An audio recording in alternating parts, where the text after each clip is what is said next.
Hi everyone, Rebecca McPhee here, accredited practicing dietitian and health coach. Carb counting, it can be a bit of a tedious task, I must admit, especially if you don't like maths. However, we do know that if we are accurate, or as accurate as we can be with carb counting, we are going to get better glycemic control. So I've got a few tips here for carb counting the best that you can. Now, you might find that these tips are great. Yep, I already do this, so it's a great refresher.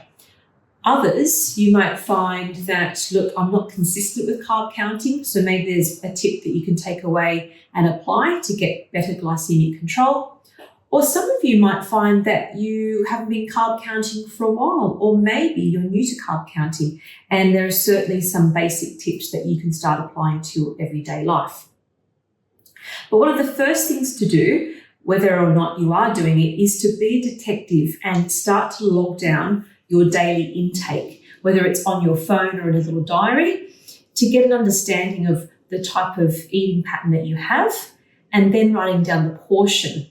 And then a very painless way of finding out the carb amount is to use one of the apps that will give you the exact carbohydrate amount if you're typing in the grams or the cup measurements. We also have little calorie counters, calorie and carb counters you could use as well. So that's pretty easy.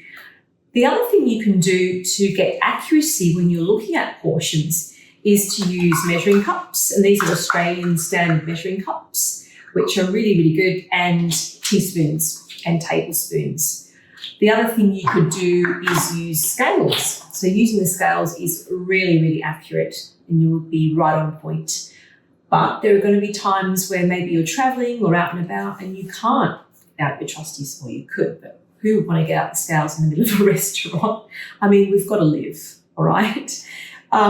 So if you can't do that or use measuring cups, you could use the eye-hand method where, and I'm sure you've done this before, where a fist size would be about a cup cooked. That's for my size fist. So you might be looking at the amount of rice that's put on your plate and think, okay, that's about a cup cooked, for example. That's around 60 grams of carbohydrate. Or a handful like this is half a cup. So you think, oh, half a cup cooked, that's about 30 grams of carbohydrate, rice. So you could use that, easy peasy. The other thing you could do as well is if you don't have, especially with fresh produce, if you don't have access to a nutrition information panel, because that's another way of counting carbohydrates. So let's just say the product that you have is 50 grams of carbohydrate. So you're looking at the per 100 grams column of total carb. You do 50 divided by 100. And then let's say you weighed the portion and it was 90 grams of weight. You do 50 divided by 100 by 90, and that will give you 45 grams of carbohydrate for that portion. But if you don't have access to a nutrition information panel, so for fruit and vegetables, you can estimate the diameter of the fruit and veg, and some of the apps will give you the size and then the carb amount for it. So it might say one small, medium or large apple or orange and actually give you the diameter. So you can even try to be as accurate as possible. And the apps are really handy if you are traveling and out about, compared to years ago when we didn't have access to that. The other thing about the apps is they'll have popular fast food and restaurants with their main dishes, and that will give you accuracy as well, because you could even look before you go to a restaurant or a cafe if they've got their menu online with the nutrition information panel, or if it is in one of the mobile phone apps, you can already work out how much carb you're having and therefore how much insulin you need to give yourself. So that's also a really good thing, which you're probably already doing. Technology really is important for type 1 diabetes. It's much easier these days. The other thing, this is very old-fashioned, but I still love doing this. The little, I call it Ready Reckoner, and I can't find, one of those A to Z phone books. I can't find them anymore. But what I used to recommend for clients is an A to Z phone book that is blank.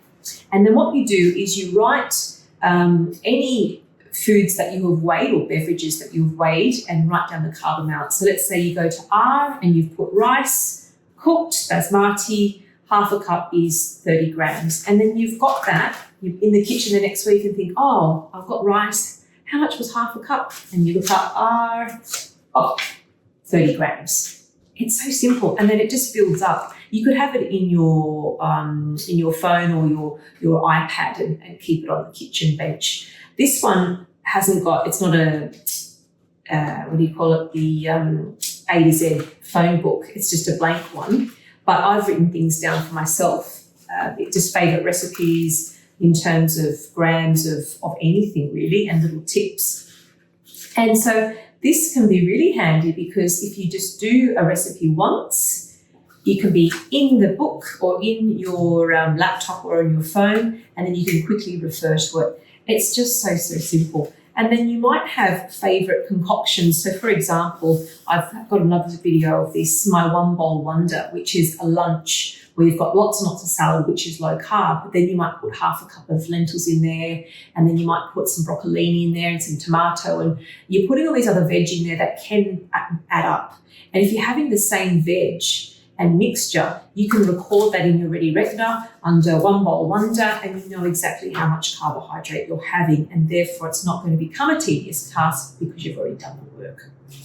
So there are some of my tips, and again, it's not a one size fits all, but what you might find is that you carb count in a different way depending on where you are.